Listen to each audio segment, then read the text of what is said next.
I remember the exact moment the world tilted. Not with a crash, but with the soft, insidious click of a message notification on Lucas's phone as it lay face down on the nightstand. He was asleep beside me, his breathing even oblivious to the glowing screen that held the raw, undeniable proof of my nightmare.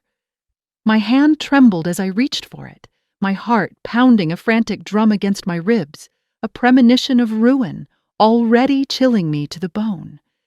And there it was, stark and brutal, an intimate photo of Lucas wrapped intimately with another woman, Elena, in what was unmistakably a hotel room. Beneath it, the words that ripped my universe apart.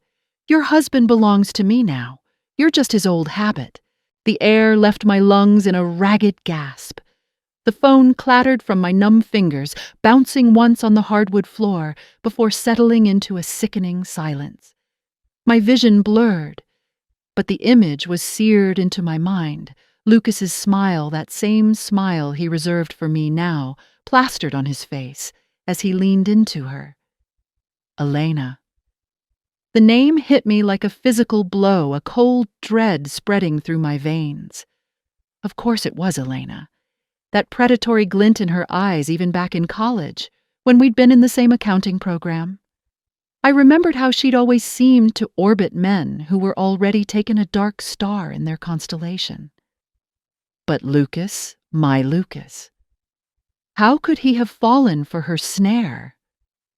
My entire body felt like it was encased in ice, a sudden sharp coldness that seeped into my bones. The quiet hum of the refrigerator seemed deafening in the otherwise absolute stillness of our bedroom. The city outside, normally a comforting murmur, felt distant, irrelevant. Only this searing image, this chilling message existed. He walked in the next evening smelling of a generic hotel soap and something sweet, cloying like a cheap perfume. He looked tired, his eyes a little bloodshot, but there was a guardedness about him I'd never seen before. It was a subtle shift, like a landscape changing under a shadow. He caught sight of me sitting on the sofa, a bottle of our anniversary whiskey open on the coffee table, half empty. My gaze was fixed on him, unwavering. He cleared his throat. "Rough trip, Maggie." "Long flights."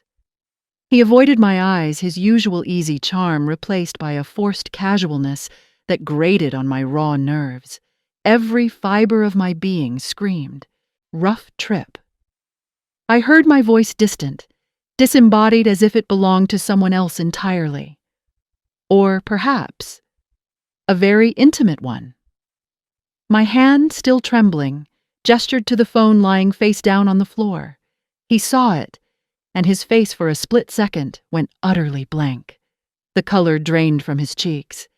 Then he looked at me, a flicker of something almost like resentment in his eyes, as if I were the one who had wronged him. "Why, Lucas?" The words tore from me, raw and ragged, tasting of ash and betrayal. After all these years, after everything. The question hung in the air, heavy with 10 years of shared history. 10 years of my unwavering loyalty, my youth, poured into his existence. All the quiet evenings spent planning the comforting rituals of our life, the silent understanding we'd built it all seemed to shimmer and dissolve in the face of his blank stare. He took a deep breath, and then the words came cold and sharp, like shards of ice. "You're boring, Maggie." Each syllable was a hammer blow to my heart, a methodical chipping away at the very core of who I was. "Elena makes me feel alive." He said it with a casual cruelty that stole my breath, a dismissive wave of his hand that swept away years of devotion. Alive. The word echoed hollow in the empty spaces of our home, so I was merely existing, a habit, an old, dull habit. The woman in the photo, the woman who had sent those venomous words, she was life. In that moment, the world didn't just tilt. It shattered into a million irreparable pieces. My mind, usually so clear and logical, felt clouded, suffocated. But through the haze of pain, one thought solidified cold and hard as granite. There was no going back. The ledger was irrevocably out of balance.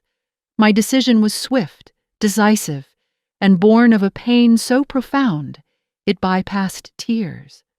I would not be his habit. I would not be his safe zone while another woman was his passion. And so the next morning, my hand steady, despite the tremors deep within, I called a lawyer. The ending of our story had begun, but the truth, the truly bitter truth, was yet to fully reveal itself. The silence settled in again after that, but this time it was mine. A silence of quiet defiance, of resolute choice. The divorce proceedings were a blur of paperwork-hushed conversations with Sophie and endless nights staring at the ceiling of a house that felt both achingly familiar and utterly alien. But the sting of Lucas's words, "You're boring," lodged itself deep, a cruel echo in the quiet hours. I questioned everything. Was I truly that dull? Had I missed some vital spark within myself? The Maggie who sat across from the divorce lawyer, her hands clasped tightly in her lap, was a woman stripped bare, trying to reconcile her present with a past she now questioned entirely. How could I have been so blind? This question, a relentless whisper in my mind, haunted me for weeks after Lucas's chilling confession. To understand the depth of my bewilderment, you have to understand the beginning. You see, Lucas wasn't just any man. He was the man who pursued me for a decade, a full 10 years. It feels like a lifetime ago, a distant memory of a younger, softer Maggie who believed in grand, romantic gestures, in the power of persistent love. I was 24 when Lucas first started his pursuit. Fresh out of college, timid and utterly focused on my new accounting job, I was a creature of habit, content, in my quiet world of numbers and logic. Lucas was 2 years my senior, working in a different department full of charm and a persistent, almost relentless optimism. He saw me, truly saw me in a way few others had. He asked me out the first time at the company picnic under the shade of an old oak tree, a shy smile on his face. I politely declined. "I'm not really looking for anything right now, Lucas," I'd said, my voice barely a whisper. He smiled a genuine, endearing smile and simply said, "That's all right, Maggie. I'm a patient man. I can wait." And patient he was. He asked me out again and again and again, not aggressively, never demanding, but with a quiet, unwavering consistency that was frankly astonishing. 9 times over the span of 10 years, he proposed coffee dinner movies, long walks in the park. 9 times I gently, consistently said no. Not because I disliked him, not because I found him unattractive, but because my heart, a cautious thing, wasn't swayed easily. I had dated other guys, yes, fleeting connections, that never quite stuck, gentle currents that flowed past without leaving a mark. I was always true to myself, true to my feelings, which were rarely strong enough for anything more profound. I wasn't playing games. I was just reserved. A deep well that took time to fill, a complex equation that required careful consideration. And Lucas seemingly was willing to wait, to diligently add to that well drop by patient drop.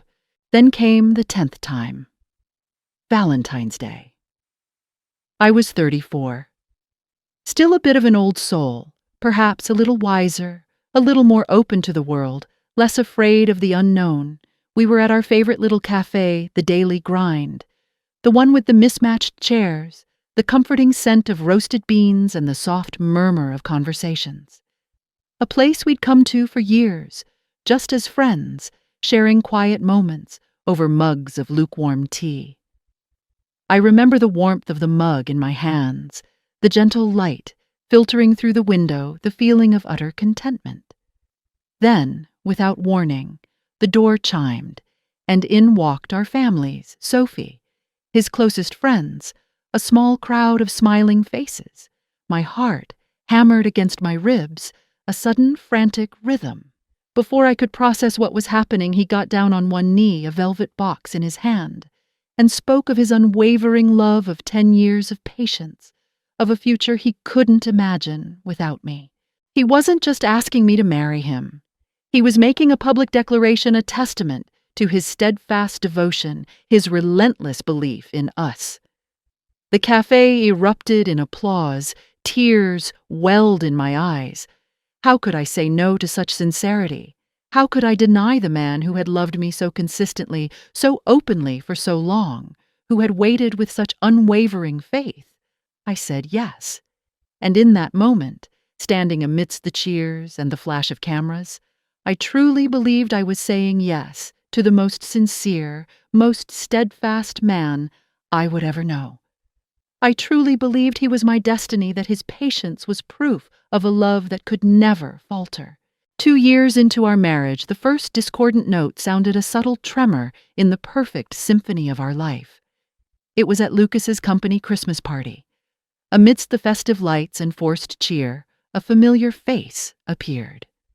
Elena, my old college classmate.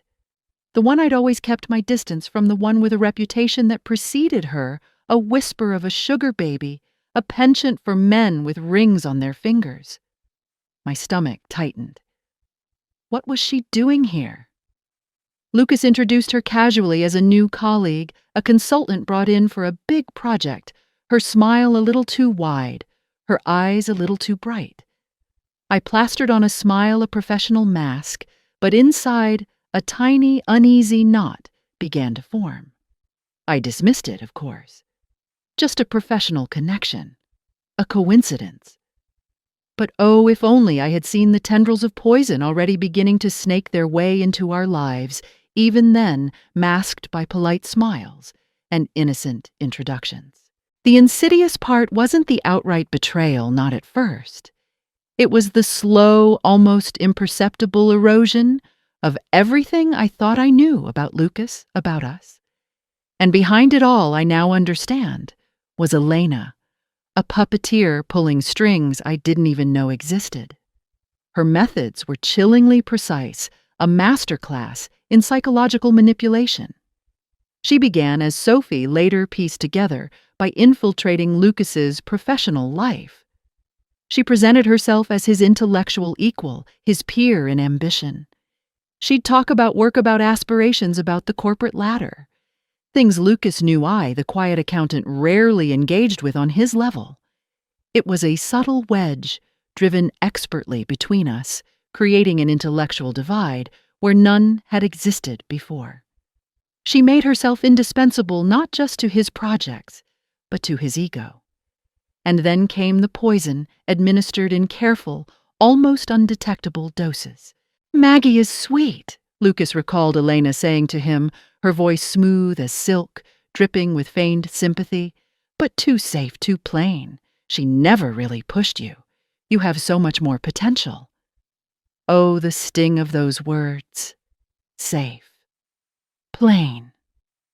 Was that all I was after, dedicating my entire being to him, after pouring every ounce of my quiet, earnest love into our life? Elena understood the unspoken desires, the frustrations every man, every human, secretly harbors. She tapped into Lucas's latent insecurities, his longing for something more, something. Exciting something beyond the predictable comfort of our home. She painted me as the anchor, the one holding him back a comfortable weight, preventing him from truly soaring. And then she twisted the knife subtly yet effectively into his perception of our shared history. "Back in college, she dated other guys before giving you a chance. Maybe you were never her first choice." She wasn't lying, not exactly. I had dated others before Lucas, but her delivery, her implication was venomous. It planted a seed of doubt, making him question the very sincerity of my eventual acceptance, the decade of his devoted pursuit. She weaponized his own past vulnerabilities, his long wait against me, suggesting that his extraordinary patience was merely a fallback, a consolation prize. Lucas, who I had believed to be so steadfast, so unwavering, began to drink her words like a parched man at a poisoned well. He started seeing me through her eyes, through the lens of her carefully crafted narrative. I was the safe zone, the predictable, comfortable space he could retreat to, but never truly soar within, never reach his full imagined potential. Elena, on the other hand, was the passion zone, the thrilling, dangerous, alluring woman who understood his drive, who challenged him, who made him feel, as he so cruelly put it, alive. His work trips became more frequent, his excuses more elaborate. My accidental glimpse of a text from E on his phone, "Can't wait for Tuesday," kisses, sent a shiver down my spine, but I dismissed it, clung to my denial. Surely it was a harmless flirtation, a professional joke. Anything but the truth. He started to view our quiet evenings, our shared meals, my gentle affection, not as comfort but as complacency, a dull routine. My introverted nature, once a quality he'd found endearing, became boring. My stable career plain. The man who had once knelt and pledged his endless devotion was now viewing me as an obstacle to his undefined, Elena-fueled potential. It was a slow, agonizing process, to witness, to feel the emotional distance, growing, the intimacy dying, replaced by a cold, hollow space between us. It was like watching a beautiful painting slowly being defaced, stroke by agonizing stroke, the vibrant colors fading, the intricate details smeared. And the artist of this destruction was Elena. I truly thought then that losing him was the deepest pain I would ever know, the ultimate betrayal. But what I was yet to discover was that Elena's web extended far beyond our marriage, a chilling testament to her true nature, and a bitter twist awaiting Lucas. The ink on the divorce papers was barely dry, but the weight lifted from my shoulders felt immense. It was a hollow freedom, a stark, painful emptiness, yet a freedom nonetheless. The following year was a strange blend of quiet healing and deliberate rebuilding. I threw myself into my work, finding solace in the logical patterns of numbers, in the predictable certainty of a balanced ledger. I rediscovered forgotten hobbies, found solace in long walks along the river, feeling the cool breeze on my face, and reconnected with parts of myself I'd neglected during my years of devotion to Lucas. Sophie was there every step of the way, a quiet, steadfast presence, a listening ear, a shoulder to cry on, but never judgmental. She helped me repaint our small house, purging it of ghosts, transforming it into a sanctuary for just me, a place where I could finally breathe. It was during this period of quiet recovery that Sophie, fueled by an almost fierce protective instinct, had gone digging. She'd quietly leveraged her network, piecing together whispers and rumors from our college days, cross-referencing names, following trails I would never have thought to pursue, uncovering connections she knew I wouldn't have the stomach for. What she uncovered was a revelation that chilled me to the bone, a predatory pattern that painted Elena in an even darker, more calculated light.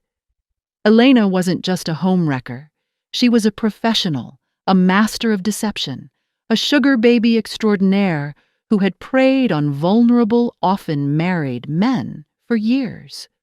She had a network of contacts, a method to her madness. Sophie found evidence of men who had been caught in messy public scandals because of her, their lives and reputations ruined. Others, Sophie discovered, had been utterly financially ruined, their businesses crumbling under the weight of debts Elena had manipulated them into. Elena had a knack for finding men who, like Lucas, had something to lose, and then expertly extracting it, leaving them hollowed out and broken. She was a leech, a predator, a meticulously cruel architect of ruin. Then 1 year after the divorce, my phone, which had been silent regarding Lucas for months, buzzed with an unfamiliar number. My heart leaped a mix of apprehension and a strange, morbid curiosity. A part of me, a tiny wounded part, still wondered if he would ever feel remorse, if the man I had loved for so long was truly gone. I answered. It was him. Lucas. His voice was thin, reedy, almost unrecognizable. It lacked the cold indifference I'd heard a year prior. Instead, it was tinged with a desperate, pathetic fragility and almost childlike plea for help. "Maggie," he choked out, his voice cracking barely a whisper. It's Lucas." I remained silent, listening, waiting. There was no joy in his misery, only a quiet, weary recognition of how swiftly fortunes could turn.